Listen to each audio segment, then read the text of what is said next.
രാവിലെ തന്നെ വാമി പുറത്തിറങ്ങിയത് എന്തിനാ? ഈ മണ്ണിൽ കിടന്ന് മണ്ണൊക്കെ വാരി കളിക്കാൻ വേണ്ടി.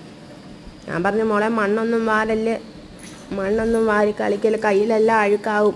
എവിടെ കേൾക്കണം? വാമിക്ക് മണ്ണ് വാരി കളിക്കണം. പുറത്തോട്ട് ഇറങ്ങിക്കഴിഞ്ഞാൽ പിന്നെ അകത്തോട്ട് കയറാൻ ഭയങ്കര ബുദ്ധിമുട്ടാണ് വാമിക്ക് ഇങ്ങനെ മണ്ണിലൊക്കെ കളിച്ച്, മണ്ണിലൊക്കെ കൈയിട്ട് വാരി, മണ്ണൊക്കെ വാരി, കുറച്ചൊക്കെ ദേഹത്ത് വിടും. മണ്ണ് കൈ കൊണ്ടൊക്കെ വാരി കയ്യിലൊക്കെ ഇട്ട് അങ്ങനെ കളിച്ചുകൊണ്ടിരിക്കും വാമി.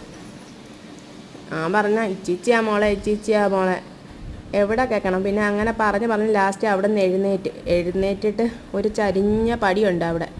തന്നെത്താൻ ആ ചരിഞ്ഞ പടിയെ കൂടെ, ആരുടെ സഹായമില്ലാതെ ചരിഞ്ഞ പടിയെ കൂടെ താഴോട്ട് അതിസാഹസികമായിട്ട് വാമി ഇറങ്ങി.